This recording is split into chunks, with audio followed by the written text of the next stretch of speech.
All right, my friends, welcome to episode 293 of Prof and Dev Play Games. My name is Larry, the professor at Prof Plays Games on Twitter. Over there is Anthony, the dev at SummerSpeak on Twitter. How's it going? How's your weekend? How's life? Yeah, it's going fine. Memorial Day weekend, long weekend for me. So, um, pretty chill overall though. Still just at home. Sunny up here though, and nice in the 70s. Nice.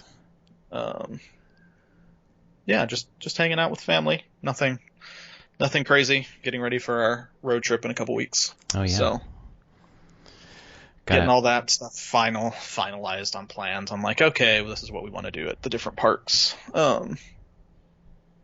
So gonna cross off 4 more national parks that I've been to. That's an ambitious road trip. That's cool. Yeah. So that should be fun. Awesome. Well, speaking of family, I've been on the hunt for half siblings for 10 years, and I just found out that I've got 2. So that's been a week. And then the other thing that's fun this week is my daughter is obsessed with the Foo Fighters now. All she wants to do is watch Foo Fighters concerts, which I have to pre-screen to make sure that it's not the concert where Dave Grohl is screaming "fuck" every 3 seconds. And she can name Everlong by like 2 seconds into the song. Doesn't matter which version. So I'm a real proud dad. There you go. I mean, the screening part, that's a good job. Good parenting there. Yes, thank you. Like, well, check this out though. We have an optical out from our TV, and it's plugged into a Bluetooth transmitter. So we have a little Bluetooth speaker next to the couch that we listen to, so we don't have to like blast the TV across the room. So I turn that on with my daughter, and we're listening to the concert, and it's just one concert where he screams "fuck." Let's fucking go. So I always mute right when he says "fucking," right? So it's like, let's go. I do that. I mute it. I forget. It's hooked up to the Bluetooth. It doesn't mute the Bluetooth. So I mute the TV, which is already at 0 anyways, and the Bluetooth speaker just screams, "Let's fucking go." Yeah, so 90% good dad. I mean, my kids have heard plenty of swearing, considering we just, when making dinner, have Critical Role going. Oh, God. Yeah. But, I mean, our kids don't just randomly swear. Like, we've had the conversation of appropriateness in where you use certain tones in words. Yeah. And they've got it. We've never heard, or they never got in trouble in school or anything about saying anything offensive there. So we're like, cool, we got it. Like, you guys know they've never sworn at us because we don't swear at them. Yeah, so of course, right. they don't see it as a thing you do to other people. Yeah. So much. Right. That's good. For me, it's less. I mean, I definitely don't want her to be like repeating the words or whatever. Well, eventually that'll happen. More, I've been so good. Like, fuck is my favorite word, and I haven't said it around her. It's been 4 years, and I have not said it in front of her. I'm very mindful of saying that word in front of her. So if she's going to learn it, I want her to learn it from me and not Dave Grohl. Oh, that's true. That's where I'm at. So this week we are talking about, there was a lot of shit that happened this week actually, but we're going to focus on the PlayStation State of Play for Horizon Forbidden West. And I kind of want to get your top level thoughts on what you saw and what you liked and what you're thinking. It's fucking gorgeous. Oh my God. Can you believe how good it looks? It looked amazing. Like, shockingly good. Like, I knew it was going to be good, but this is real good. And I haven't even seen it in 4K yet. I've just done 1080p. Yeah, same here. I mean, I don't have a way to watch it in 4K. Oh, that's true. I do, but I haven't done it yet. But it's even 1080p is just like crisp as hell. Yeah. There were points in that what was it, 16 minutes, where I'm just like, I know this is gameplay. Like, this is actual, like, just controlled gameplay or in-engine cutscene. But there are points where I was like, this looks like a CG animated thing. Like, there's some points with Errant, just his face and has like expressions and stuff, and I'm like, that looks kind of like could just be in like a Pixar movie. and it's Yeah, great. I noticed that too because the thing that hung me up about Horizon Zero Dawn was I thought that the facial animations weren't spectacular. No, These they look weren't. way better. Yeah, no, I feel like they heard that criticism. They honestly, Guerrilla probably knew that going into it was that way. Like they just had limitations on the PS4 on like how much animation and like the animation bones and facial deformation they could do. Right. So they just had technical limitations, and clearly they don't have those here. God, no. No, I just talking about gorgeous stuff in it. The hair was amazing. Like it's just noticeable. Aloy's hair is incredibly rendered. The way it moves and the light on it, and they do some weird stuff. I was watching Digital Foundry, and they were curious about it, and it looks to be true.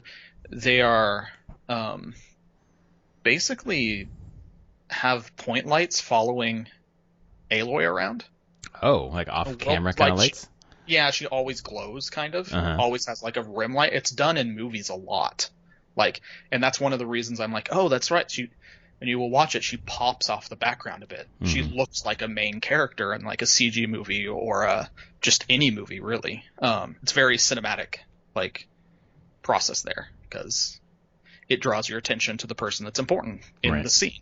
But that kind of lighting makes her kind of just have this glow, like slight glow. But it makes our minds, I think, since most media that we've consumed for our lives does this, it makes us associate it more with that kind of cinematic quality. Mm-hmm.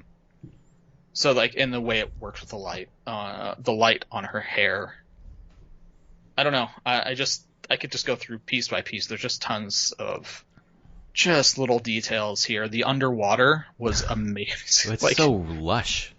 Uh-huh. How does this run on PS4? How do they make this even look okay on the PS4? Yeah, I wonder how that's going to work. I mean, obviously you're going to have, less stuff, right, in the environment. More pop-in, whatever. Yeah. Because, I mean, there's just coral everywhere, detail, like super texture detail on everything. There's the sand deforming. You can watch the trailer and just see all sorts of stuff deform this sand. Like the footsteps do it, but then explosions like leave craters in the sand. Later in the trailer, the big mammoth thing that has the lasers, mm-hmm. The lasers actually like leave trails in the sand. Oh wow! And like you can see it pretty detailed. And so it's just watching all this stuff, and I'm like, there is no way a PS4 can do this at all. Yeah, and it makes me. I guess one thing I was worried about is the PS4 going to hold this thing back? Clearly not, but I think the PS4 is going to hold back the PS4 version. Yes, very much so. But I mean, that's just my high level thoughts is this. It looks like Horizon. It's familiar. From the gameplay they showed and everything, it is very much Horizon. You're doing a lot of the same things, just incremented to the next level. No, I didn't see anything that I would say is like truly revolutionary, but it is, hey, that first game was a solid foundation. It was a really good game. Now what can we do if now we've had more years to iterate on that gameplay loop? And that's what it felt like, looked like they were pushing here. Yeah, and that's what I took away as well, given that I thought the first game was okay. Like I eventually finished it and thought it was okay. I felt like some of the like the switching among the weapons and just the way that like you moved in battle and the camera worked just felt a little bit off for me. And it looks like from this at least some of that's cleaned up. It looks a lot smoother, and the battle the combat looks even more kinetic, especially the spear combat. There just seems to be a lot more potential for traversal within combat, and then just traversal out in the world with I'm going to call it a hook shot because I forgot what it's called. The hook shot, the glider, it is the pull caster, and shield. And shield, what's it called? Wing. Shield wing. Okay, yeah. So the pull caster and a shield wing. Add that to the arsenal, plus the idea that you can scan the environment and find climbable stuff within it, which it's an interesting choice. I'm sure there's some in-game reason for that. But kind of goes some way to answer the climb stuff question. Yep. It just looked so smooth, and I don't know if the YouTube video I was watching was 60 frames per second or not, but it just seemed more. I felt a little distant from Aloy playing Horizon Zero Dawn, and already I feel closer to her, either in terms of the camera or that it just feels smoother. Like I feel like there's like less friction between me as the observer, at least right now, and the player. So I'm wondering how that'll feel with the controller in my hand. Yeah, and you have to imagine with the controller, they're going to be using the haptics really well. The DualSense ability there being first party. Right. Sony, they're gonna, I assume, pull out all the stops in a lot of ways, a lot like Returnal did. Right. Yeah, apparently I haven't played it yet, but apparently Returnal uses the DualSense better than even Astrobot does. Yeah, I've heard the same thing.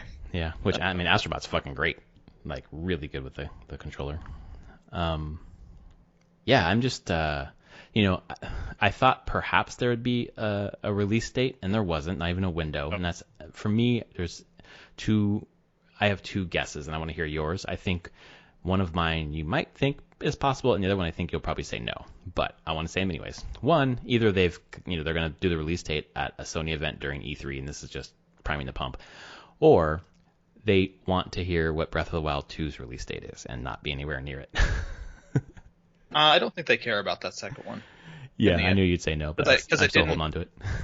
Affect sales of the first game too much. Yeah, that's true. Clearly, looking back historically on sales now, they both did very well. So I don't think they're waiting on that. I think your first thing is right. I think they'll probably announce dates at potentially around E3 timeframe. And if they don't, then this is not making this year, is my thought. Yeah, exactly. I think so too. Which is, in this case, fine. I'm sure it's taking them longer to make because of the last year. So, and honestly, they probably prefer not to have any kind of a cyberpunk situation going on. Oh yeah. And I think most devs right now are pretty much like, yeah, don't do that. We're just gonna, if we can take the extra time, we're gonna do it. Like, we're not gonna try to rush things out anymore, at least for the time being. It's a great bit of cover because, obviously the Cyberpunk devs got, CD Projekt Red got a bunch of shit for delaying. So they finally put it out. And then if there was going to be shit for any other game company to delay shit, even if Halo delayed again to next spring, people would say, well, we don't want Cyberpunk, so fine. And it's just, I think that's been a boon for other dev teams, perhaps. Yeah, a little bit in that way. Just because you have a live scenario where it fucking imploded, so. You can go, this is why we delay games, so you don't get this.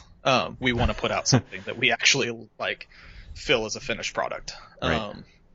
On a side note there, I did not know this, but the Cyberpunk 2077 is still not for sale on PSN. Exactly.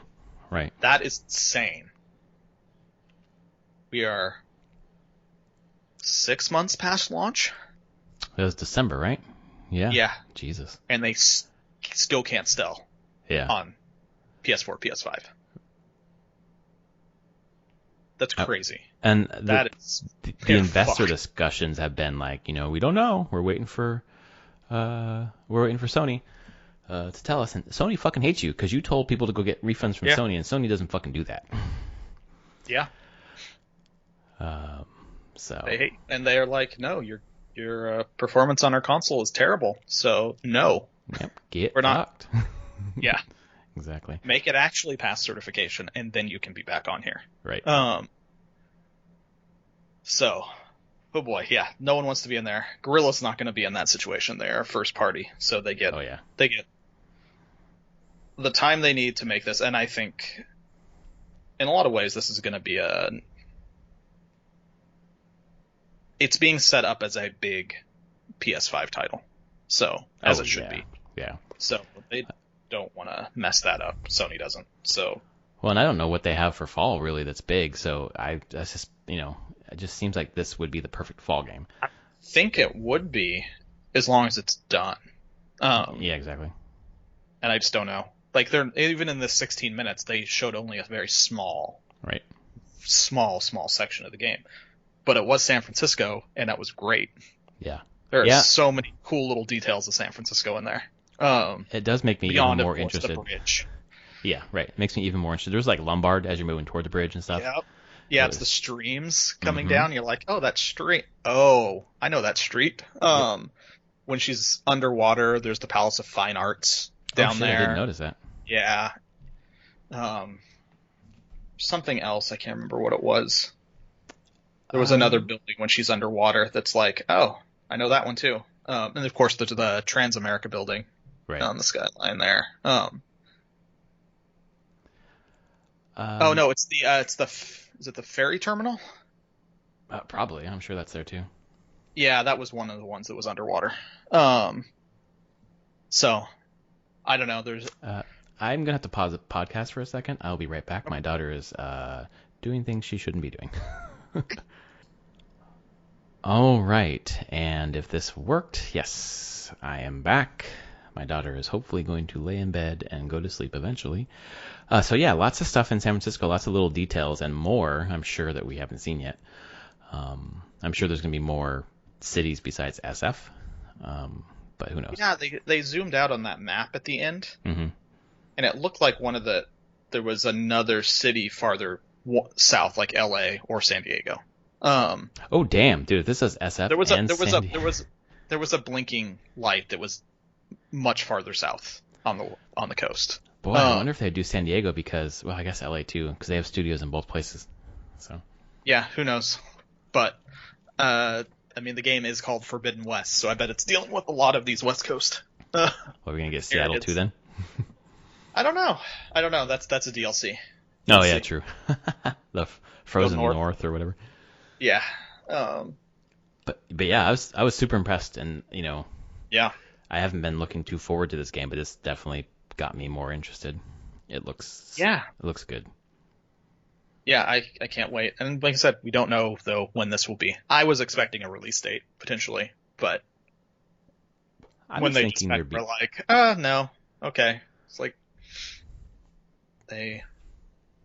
I want to believe you in the fact that they're holding a few more weeks for their like big E3 show where Sony will put down like a slate of games coming out. Right. With this probably being the capper for the year. Well, I think about like, they're not doing E3 ESA kind of stuff, but they're doing something with Yeah. Keighley. They have their own event, so I assume they want to. I don't know if they like promised they would do a release date or I don't fucking know. I don't think that's how it works actually. Yeah. But you don't give everything away, right? Like people are now like really keyed into watching the Sony thing in June because if there's no release date then, I don't think it's coming this year, just like you said. Yeah. Oh yeah. Yep. It could, and if it's not this year, I could still see them trying to get it for the fiscal year, which would just be before end of March 2022. Might be possible. So, and then your second part, I don't think Breath of the Wild 2 is coming anytime soon. Yeah, if that's true, if they have rumblings of that or anyone does, then that's great for this team. Like, get it out this year and don't even have it nearby. Because as much as I would love to play this game, I'm not going to do it again where I start this and then drop it for Breath of the Wild a week later or whatever. Yeah. I mean, maybe there's the rumors for the continued rumors for the Switch Pro or the new Nintendo Switch, as I like to call it. And Breath of the Wild 2 would be a great thing to pair right around that time, but I doubt it. Just because there's been so long since we've seen anything out of it. We just have that one little teaser for Breath of the Wild 2.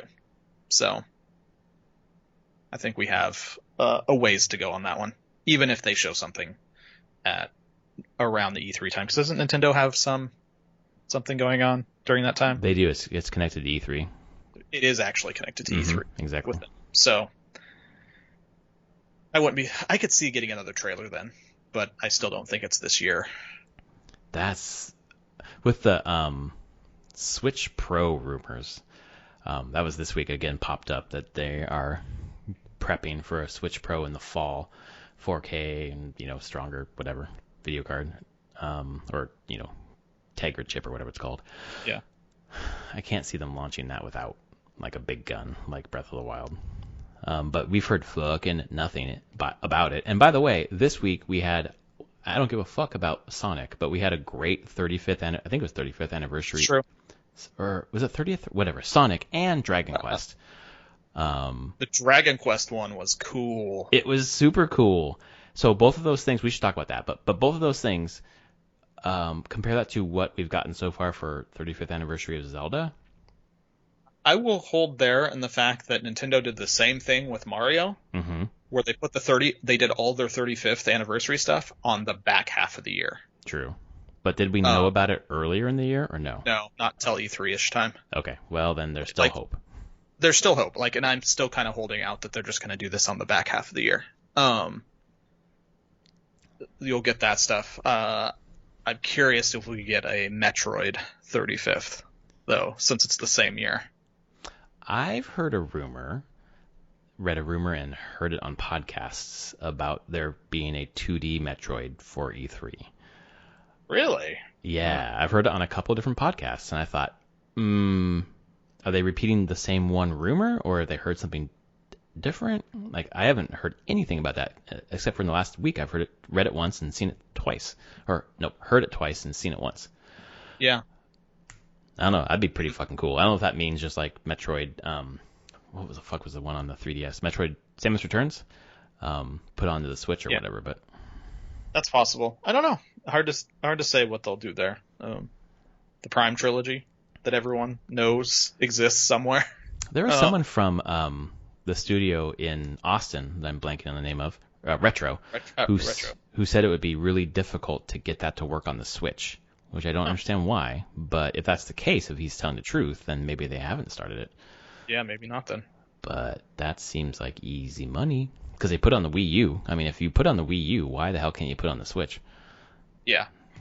Yeah, because we've seen a bunch of Wii U games come to the Switch, so. Right, with the aiming. Like, it's not an unknown adaptation. So, yeah, I don't know. I think Nintendo's it's the back half that of the year we should expect to see if they're going to do anything. It will be then. Yeah, I didn't actually watch the Sonic thing. I don't care that much about Sonic overall. So I don't either. But they had some cool stuff. Like they were just putting Sonic in like 2 Point Hospital. They're putting him everywhere. 2 Point Hospital. They have this new Olympic game thing. He's in Lost Judgment as like a little Easter egg. And it's just cool. Like it would be nice if they put Zelda in a bunch of shit, and Link and Zelda. We're getting Skyward Sword, I guess, and a new amiibo. Yep. That gives you fast travel. I know. It's like, okay, that amiibo is kind of necessary. But also kind of shitty to block it behind.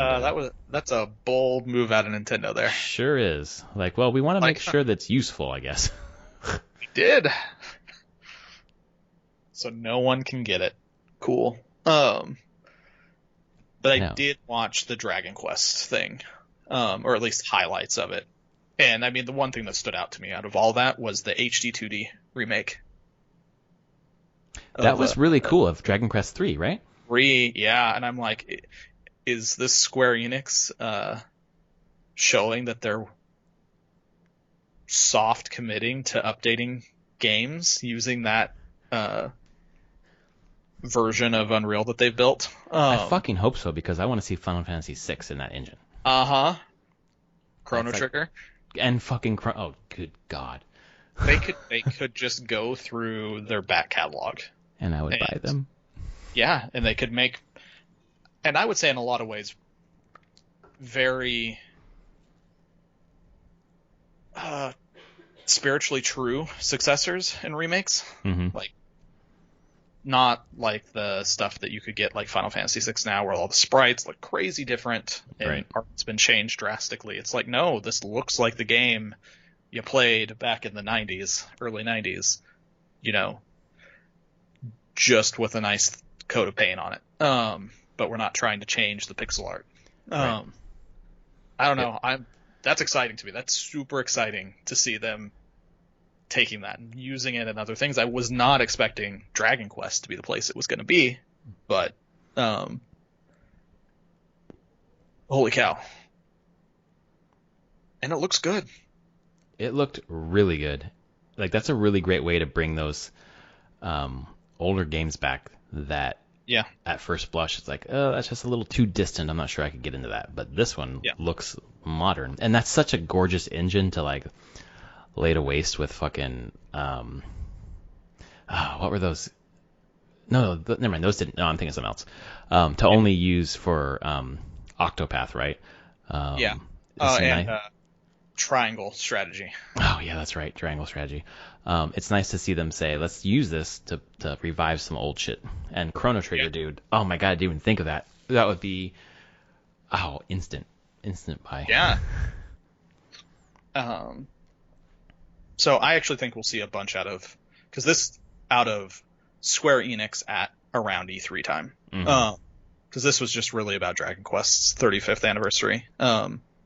Which made me remember I played Dragon Warrior back on the NES. I didn't know, no friend had it. They had it on the NES, and I remember spending so much time fighting slimes. Yeah. We would just be playing that game, and that was my first introduction to JRPGs. Was Dragon Warrior. Like, oh, you just fight the same enemy over and over again? Kind of. Yep. How do you know what you do? You just wander the map and you find things. Yep, exactly. We had our notebooks. We're writing down like what the quests were, and so we could remember what you had to do. So there's a lot of nostalgia I have for that. Not that I ever want to play it again, but it brings back a lot of fond memories. Yeah. They said that Dragon Quest 12 is like a Dragon Quest for adults. Yeah, whatever that means. I'm not sure what that means. Yeah, I was going to ask what you thought. No, I don't know. You have incest or something? I'm not sure what this means. Mature themes of some sort. Like, I don't know. I know it's in using Unreal Engine 5 though. So that's interesting because was Unreal Engine 4 used for Dragon Quest 11, Dragons or Echoes of an Elusive Age? Because it felt like that was running on. I mean, I'm sure it's sophisticated, but Unreal Engine 4. Really? Okay. Huh. Yep. I mean, that's the thing. We just talked about the HD 2D stuff. That's Unreal Engine 4. The thing is with Unreal Engine, they give you the source code. Like anyone right now could sign up to an Epic account and just say, hey, I want to look at Unreal Engine's source code. And so a lot of companies use it to heavily modify how the engine renders. Right. So that's why you get things like Guilty Gear Strive using it, and why it looks like a 2D fighting game, but is not 2D at all. Yeah.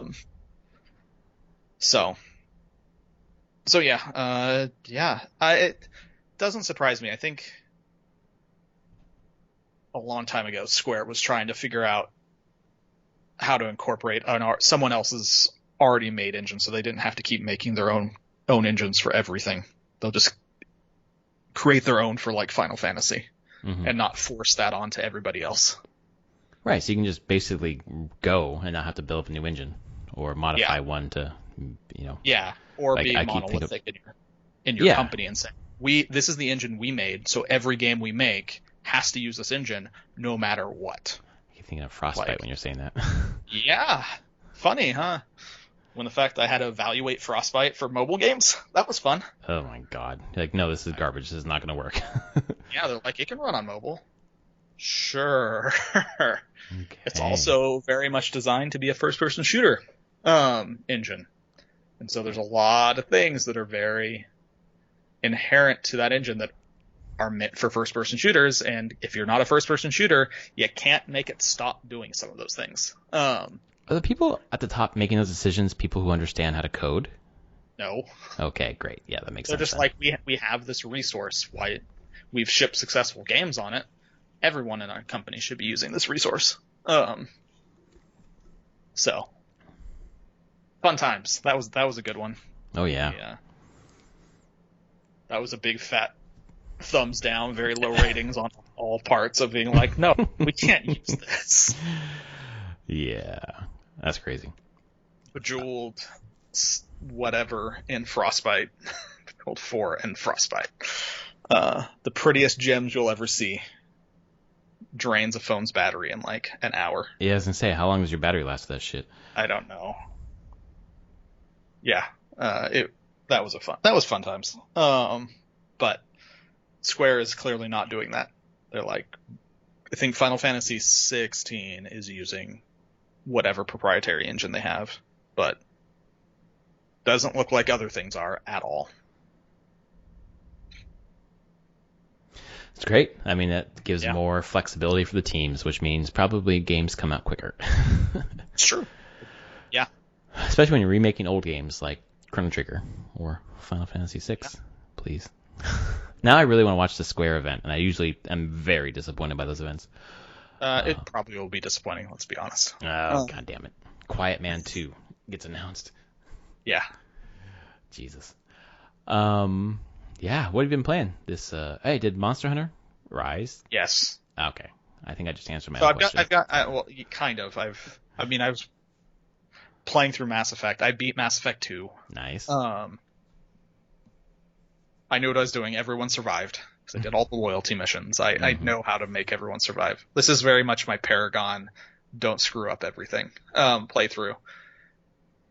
2 still holds up, is amazing. Straight up.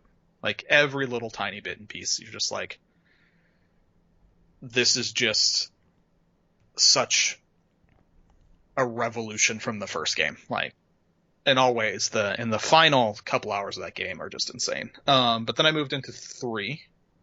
And 3, it starts off with a bang again, everything going on. It looks great. But I did immediately go, like, from going from 2 to 3 and not having a break, 3 is really snappy in its combat.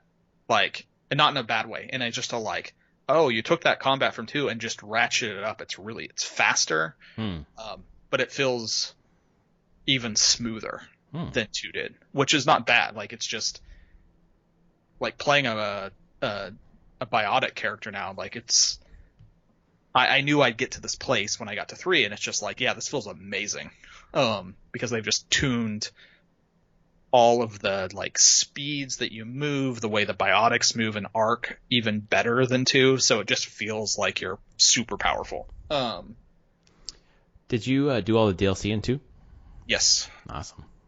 And whenever you get to 2, I recommend holding the Arrival DLC. Mm-hmm. The mission will be called Arrival. Don't do that until you beat Mass Effect 2.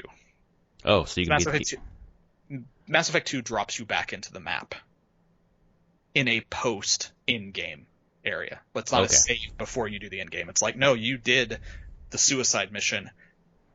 Now you can go explore the universe more. Should I wait for the Shadow Broker 2 in that way? No. Or, Nope. Shadow Broker you should do whenever you want before the end. Essentially, whenever you meet Liara, you could do it, and it's still worthwhile to do then. That's kind of when I did it. It fits in. But Arrival is the one that I'm like, story-wise feels like it fits after the end of Mass Effect 2 as a bridge to Mass Effect 3. Mm-hmm. It makes sense since it came out after the game, obviously. Yeah. Lair of the Shadow Broker is probably the best thing that they did for the entire series. It's man, good. I cannot wait. It's such a just set piece of story and design. I've got 2 days in a hotel coming up in about 3 weeks, and nice. I'm bringing the PS5, and this is all I'm doing. It's a good plan. But I will say 3, like getting into it, I've of course got through the first part, got off Earth, did Mars. I'm back at the Citadel for the first time, and I'm kind of just finishing up there before I head out again. And the one thing that 3, on a narrative level, that bothers me is it uses the trope of like, hey, Earth is being destroyed right now, save it, but then you can just fuck around. Yes, I hate that shit. And there's something to be said. I'm like, so my like pie in the sky, if I was going to actually make this matter, and I can see why they wouldn't want to do this, and I bet it was considered, but it was probably like, this will not go over well with like a mainstream audience, is you don't actually have the ability to do everything in that game on a single playthrough. Wait, you mean that it's physically impossible to do everything in Mass Yeah, Effect 3? because you're timed. Right.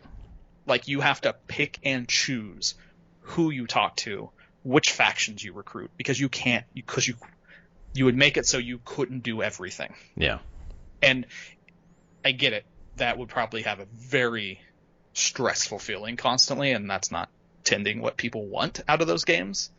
But I think it would make for a much stronger gameplay and narrative tie of being like, yeah, Earth is dying. If there was like a population counter going down every time you jumped, like just pushing on being like, time matters. Right. You need to figure out how to stop the Reapers as fast as you can and recruit who you can.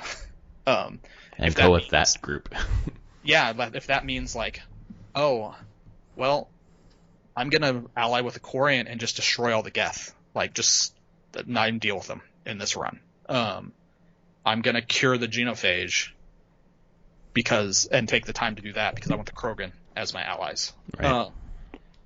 And it would be an interesting concept of being like, yeah, this isn't a game an RPG where you can just sit around and be a completionist on a playthrough. I wonder if that would make the ending better because you had to jettison things early on, so it really does impact the ending even more. Because not the color ending, but like you were only able to choose one path to get there. Yeah. As opposed to wrapping everything up on the way through. Yeah. There's part of me that would maybe be interested in trying a playthrough of that, just manually tracking like some metric on like how many total system jumps you can do, missions you can do, before you have to trigger the end of the game. So I don't know.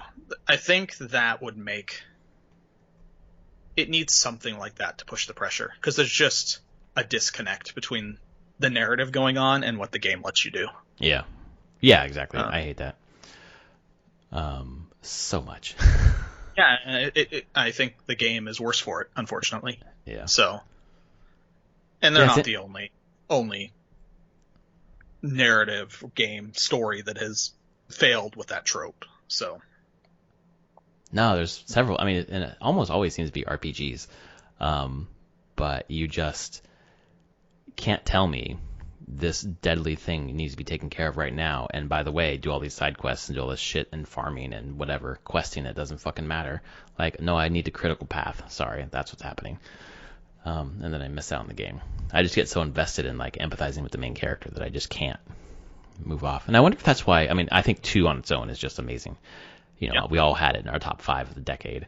But I wonder if it's also partially in juxtaposition with 1 and 3, where, we talked about this last week or the week before. They all do things differently and better or worse, but I feel like 3 and 1 have aspects that people are critical of for good reason and kind of, brings them down a notch or two, whereas 2, I can't think of one big thing like that kind of brings it down. No, not a big thing. Right. I mentioned it last week. I can definitely get behind people's feeling that like it doesn't have deep enough RPG mechanics to the side of it, but that's not a detrimental thing to me. Like, sure, that's a preference on what you want this game to be. But I got my talking relationship simulator RPG with some light RPG mechanics. Honestly, not even that light. They're still have some crunch to them, but they're not trying to be crazy RPG. Neither is 3 in that way. Thinking about games that have that timer, the first Fallout had it. Yeah, the first Fallout, the whole thing was you have 150 days before your vault's water supply run dry, and you're sent out to go find the water chip. That's the premise of Fallout 1. Huh. You have 150 days to go get that water chip and bring it back. I think that's how it works. Like, and if you don't, then the vault dies and the game's over. Right. So, yeah. And I think there are plenty of mods where people are like, I don't like this. Let's remove them. Yeah. Which I get. I mean, that people don't. Not everyone likes that stress. But Well, if you make it matter and you structure it you structure the flow in such a way that you're not then being asked to do a bunch of not dumb, but like side quests that aren't really relevant to getting the water chip, then it can work. Like if the point of the game is to make me do that along a time frame and then everything funnels me toward that, like I think it could work really well. Yeah. It's when they then want you to run around the hinterlands for 65 hours. Exactly. That's problematic. It is. So, I will get back to 3. So I had moved that way into 3, and then I got Monster Hunter Rise 3.0 Yay. patch, and I think Capcom heard some of the complaints that the game was too easy, and this was the response. Oh God. Oh, I got trounced by the end boss a couple times. Like, just wrecked. Wow. Are you soloing it? Or are you with your group still? Soloed the final boss. I could have done it with a group, but I just did it when I could play. They weren't on, so I just did it myself. But we had talked through Discord on some tips on how to approach it, because all of us had failed a couple times on it and trying to figure out like strategies to get through it. But eventually did it. Finish the final boss, which unlocks more monsters to hunt because it's never over. Of course. And new things to do. But they introduced another monster that I had never seen before, Valstrax, which is from older games. People know it. I was not in World. It's effectively if Capcom and the designers were like, what if a monster was a jet? Okay. How do you fight that if it's moving all around? This crazy dragon with metalish wings that effectively is a freaking jet. It's like VTOL takeoff. It has the best audio ever. It just, when it leaves an area, it just kind of engines flare up on its wings and it just rockets into the air as like a jet going supersonic, and it even does like a break the sound barrier kind of boof up in the sky. It's amazing level of just absurdity to the whole thing. And it's a hard fight. I did that one with the group. We failed a couple times and finally got it. And that was a ton of fun and super creative, design. But after that, now I'm back into the loop of things and I'm just working on another weapon and building more sets. Cause of course there's new armor sets with all this new stuff. Oh yeah, of course. Yeah, there's just more stuff to do. So more stuff to collect. Yeah, pretty much. So I've probably put another big chunk of time in. I bet I put another 20 hours into that game. Just this week? Yeah. Dang. Okay. I stayed up really late a couple days. And then it's pretty easy. Once kids go to bed, I'll just sit and play. So yeah, it's been a lot of fun. And there's more updates to come. I don't know if there'll be when the next really big one is, but it looks like every month there'll be some event quests and maybe an additional monster here and there, at least for the next through August. I wouldn't be surprised if September or something they have a bigger patch again with another chunk of content. So, but it's good. I really enjoy it. I'm a sucker for Monster Hunter now. So, yeah, you're in it with World and then this one. Are you going to do stories? That's not really the actually stories when it comes out. Okay. It looks cute. And now that I know the monsters and kind of this, I not even call it lore. Like I just kind of get the vibe of the universe and what it's trying to do. Right. I'm like, stories looks cute. So I could see picking it up just as a fun JRPG. Is that this year? Yeah, it's July 9th, I believe. Oh shit, that's close. Yeah. It's definitely quite a few games to keep at least me busy, but probably you as well. between Ratchet and that Game Maker Garage for Switch. Yeah. And obviously Mass Effect. For me, you'll be done fucking by the middle of June. Before you leave for your trip, I assume you'll be done with 3. Eventually. Yeah, most likely. That'll be my hope, is I'm done with it by then. And then we'll see when I get back. Then I'll probably do Final Fantasy VII Remake Intergrade. Oh yeah, right. That comes out the day before I leave. So I'm not even gonna touch it until I get back. Right. I'm sure there'll be some sort of E3 shadow drop that will be exciting as well. Yeah, I'm sure. Yeah. So you have time to play anything? A little bit more. Last week was the final week of the semester, so I've been doing a lot of the admin work, getting those things done. And then I've been grading final portfolios, final essays, and I'm still doing that, so it's been a lot. But I managed to sneak in an hour of Mass Effect last night, so I am now a Spectre. So that's how far I am. I think my save file has like 5 hours on it. And I mainly spent most of those 5 hours running around the Citadel, trying to figure out where the hidden stuff is and whatever else. I got a trinket from the consort that I don't remember getting the first time, and I think that triggers something in Mass Effect 2, perhaps maybe 1 later. I'm not sure, but I don't remember getting it in the first one, so that's gonna be cool, just to have a different story this time. Even though I'm going full ass Paragon, every once in a while I'll say something shitty, and it just like it was something like, I can't remember what it was, but it was something like the renegade response was like, "Oh, did you kill him?" Oh no, it was like, "I killed him." But then I said, "Yeah, I killed him." But then what Shepard said was like way more intense than that. I was like, "Oh, that's not exactly what I wanted to say." So I feel like that's definitely something they improved as on each game. 2 especially. It just felt that the conversation wheel stuff more matched kind of what you were going to say. You get a much better sense of like the tone that you were going to take. That's good, because that's not what I meant to say. Yeah. But man, the fucking writing is what gets me in that game. The shooting, the RPG-ness in terms of the upgrades and choosing your stats and whatever else, like I wish that wasn't in there. I don't care. Honestly, it's really fucking boring in 1. It's just the stats. The stats are boring. They're not. Mm-hmm. There's nothing that exciting about gear overall. It's like it's not giving you cool new abilities. It's literally just giving you percentage this better. Yes, cool. Higher numbers, like barely. Yeah. I don't care. And I'm not using biotics. My teammates do, obviously, and they use that for them. But I'm just a straight soldier.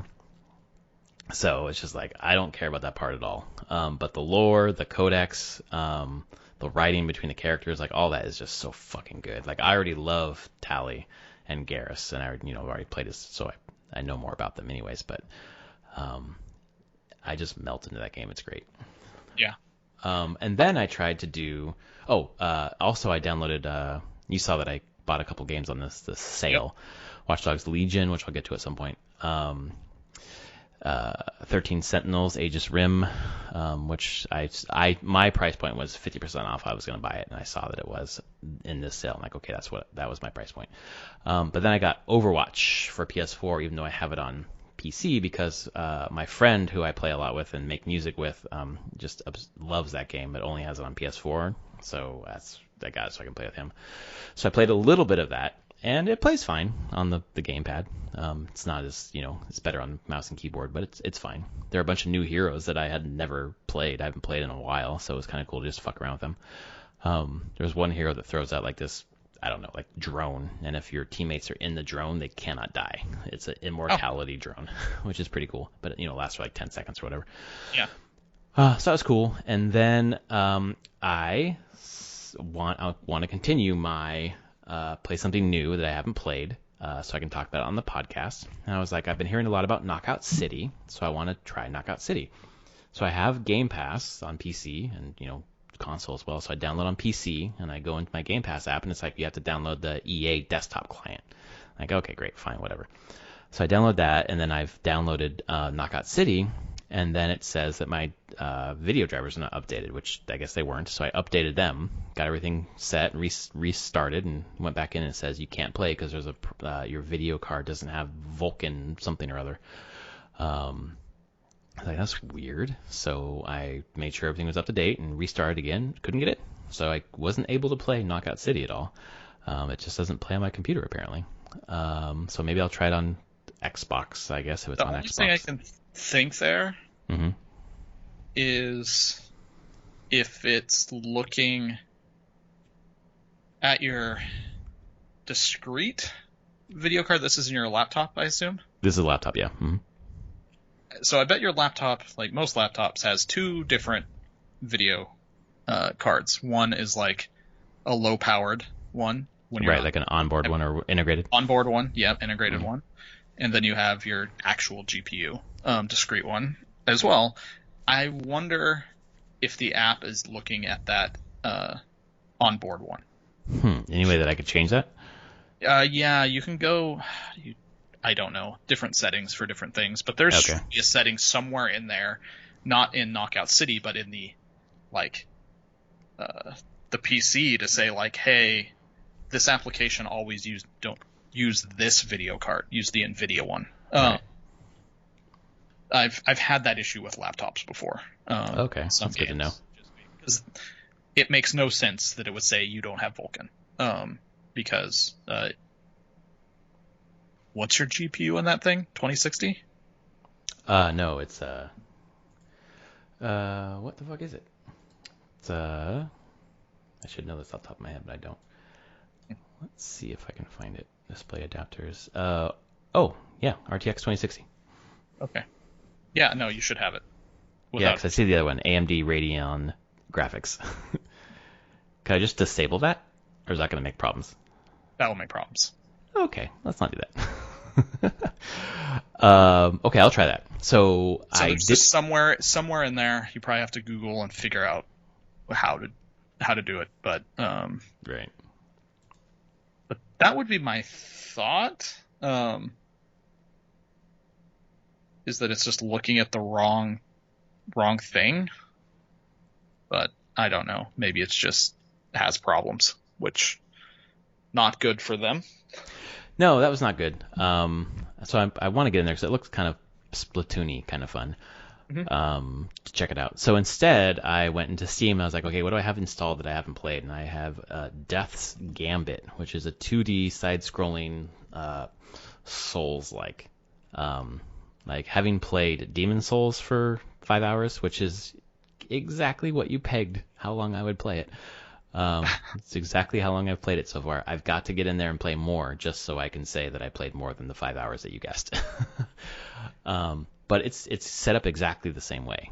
In terms of there's even a section in Demon Souls where there's a bridge and you're going across the bridge and there's a dragon just shooting fire, so you have to run quickly, and there are items along the way that are basically to entice you to pick them up so you can fucking die, so you just don't pick them up, you just keep going. There's a section just like that here, and then you're going through different areas and unlocking shortcuts to get through. The combat is way more forgiving, though. It's I don't know what if I like broke the character, but I just put every single stat I ever got into strength. So by the time I was done with my 30 minutes, I was just knocking shit down, and then I got to the first boss, and you know, in the Souls kind of game, like I'll die several times. I wipe the floor with the boss. So it seems more forgiving in terms of damage you can do, and then your healing abilities. But I meant to play it for 15 minutes, just check it out, and I played it for 45. Really enjoyed it. The pixel art's really nice. There's some I don't know. I don't know exactly what to call it, but it's definitely pixel art, but it's like shaded in such a way that it almost looks 3D. It's not. It's like there's like smaller pixels maybe and more colors perhaps. But I enjoyed it. If you're looking for a Souls-like 2D, it definitely scratches that itch, and it seems more beginner friendly than I've seen other, like Salt and Sanctuary, for example, is another 2D side scrolling that I tried to play and I was like, this is fucking hard. But this one's less hard. So if you're looking for that, it's called Death's Gambit. Cool. I'm looking at it on Steam, and I'm like, oh, what year did this come out? It came out in 2018. Came out August 13th, 2018. And then it's like, oh, it's similar to games you played. Dead Cells. Wait, when did Dead Cells come out? August 6th, 2018. Ooh, ouch. Ate its lunch. Yeah. Oh, wow. Yeah, it doesn't play. Think of the game that you're playing, Death's Gambit. You're playing that a week after Dead Cells. Oh, no, you're still playing Dead Cells. Like, that's endlessly replayable, so.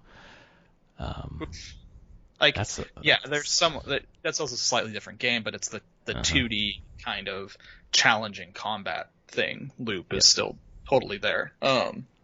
Yeah, that just probably an unfortunate timing for this game. Yeah, because it's solid. It feels solid at least, and I'm sure our friend Travis has played it because he likes those kind of games. Yeah. Yeah, so that's basically it. That's all I've been playing. So this week I'm gonna wrap up my grades, get everything in, get the admin stuff done, take a week off, and then dive in every single night to Mass Effect. Do it. Oh, it's so good, man. So even one, like, okay, I'm just having so much fun with one, and it's so well done. I'm like, okay, and this isn't even my favorite of the series. Yeah. So pretty cool. The whole series is good. Like, the writing is good throughout. They hit that from the start. They know how to write. They know how to write their characters. They have the right dialogue. And as you said, they don't lore dump you in these games. They just tell you just enough. And if you want more, there's the Codex, which is fully voiced, which I had forgot about. Is it fully voiced? Because some are voiced and some are not. Okay, couldn't remember, but I just know the ones I looked at were voiced, and I was like, I'd forgotten that they had narration. Right. Which is ridiculous to narrate any of it. Yeah, I mean, I kind of don't like the narration because I can read like 50 times faster than they can talk. But I'm sure people like that. So yeah, I guess next week we'll talk about maybe a little bit more in Mass Effect. I'll certainly have played more Mass Effect next week. Just as everyone knows, this whole summer is going to be talking about Mass Effect. Probably. On every single episode. Yeah. It's true. It's going to be there somewhat sometime. I do have back for 2, and I think I need to play a character that has the Incinerate skill just to start, so I can get the last trophy I need out of 2. Oh, you've almost platinumed it, huh? I have 1 trophy. I have to incinerate, break armor 25 times with Incinerate. And I already did it a number of times because your squad mates count towards that as well. Right. Morden has Incinerate. And I know I used him a couple times too. I just didn't do it 25 times. So I just need to get far enough into the game. I think you can do it pretty early in the game. With, I think an engineer has Incinerate, maybe. Whichever class has it, make a character of that.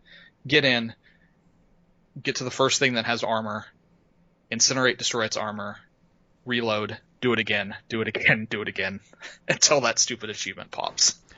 Did you platinum 1? No, not even close. Okay. Because I was interesting. I'm like, but I platinum 2. Well, I feel like I haven't seen a trophy list for 2, but 1 is like play 5 missions with basically each character, right? Oh, I did all those. I got all those.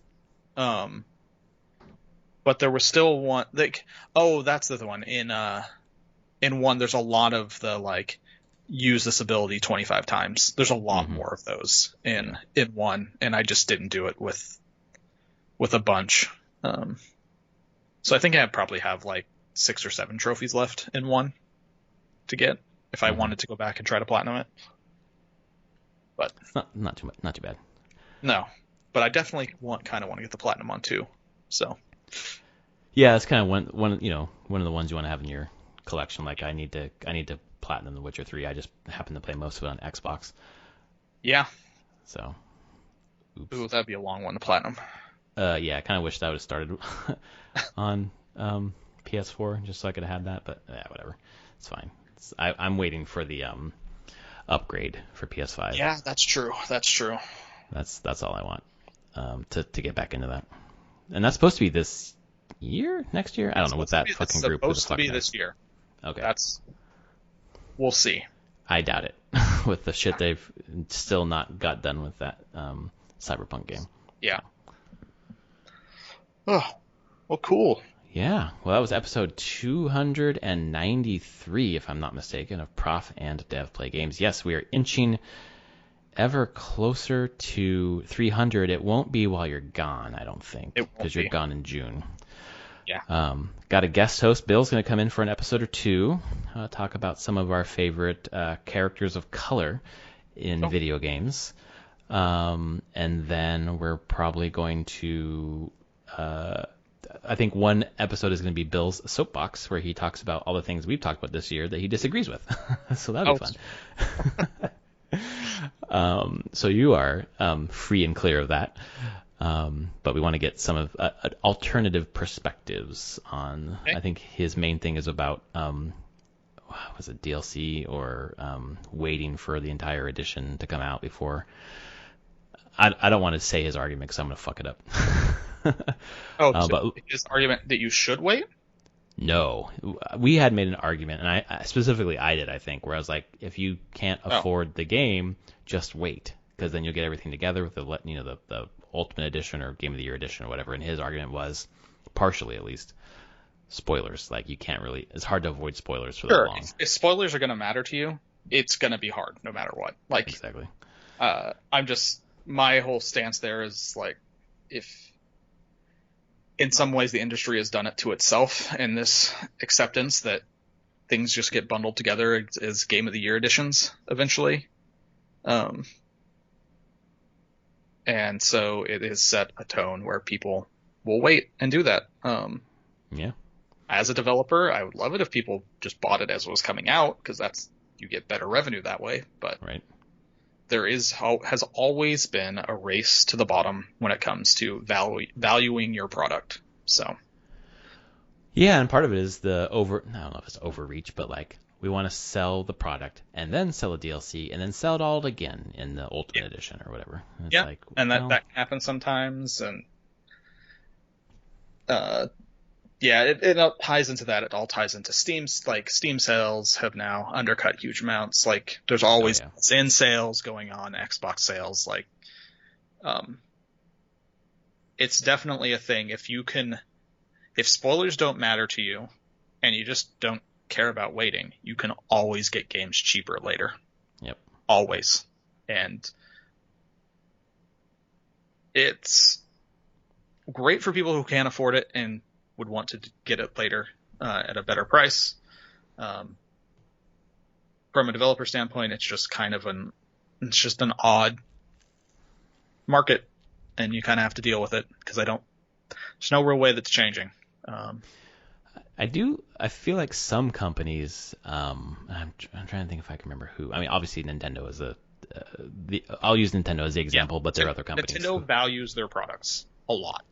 Right, and they've done it in such a way for so long that people expect this will never go on sale for less than 40% off. That's it. That's as low as it'll ever get. And there are indie games. God, I'm fucking blanking on one I was looking at the other day. That's like, it's never gone below. It's a $20 game. It's never gone below $13.99 or whatever for years. And they just, for them, it's like, this is the value of our product. It'll never go below this. So for people who want to wait for a sale, they know that that's as steep as the sale is going to get. Yep. So if you are lucky enough to be able to like maintain that line, like Nintendo has over time, then over time, I just buy Nintendo games the day they come out. You know that you might get a discount years later, and it's never going to be huge. No, it's not. It's not 40. Saving 40% is not enough for me to not play this Nintendo game for 2 years. Yeah, like Breath of the Wild didn't see a sale for a very long time. Right. I still think the cheapest I've seen Breath of the Wild is $20 off. That's 33% off. That's maybe that's what I'm thinking of. Yeah. I think that's as steep as I've ever seen Breath of the Wild. Yep. And they're just like, Nintendo's like, no, that's what you pay. This, we believe this game is worth that. Even like I'm waiting for Tropical Freeze to come to like, $20 basically, and that's never going to happen. Nope. But I already own it on Wii U. I don't want to pay $40 for it. Nope. And I'm waiting, but it's never going to happen. No, it's going to happen. But again, they have set the tone over years and years that a Nintendo game is worth a certain amount of money. Yep, totally. And we know it. Is that value there? Yep. And they're known for being a premium quality game. That's that's what they make. So that's an interesting on Bill's stance though on the spoiler part. And yeah, I do think that's an issue. If you actually care about spoilers, you're gonna probably be just, to bring it all back around, fucked. And we will leave episode 293 there. Fucked. See you next week. If you like our podcast, please tell a friend or two, rate us on your podcast service of choice, and we'll be back next week to talk. I guess, actually, you know what? Next week is probably going to be our pre-3 episode where we're going to make predictions that are always wrong. Yeah, cool. Can't wait for that. All right, folks. Thanks so much. All right. Later, everyone.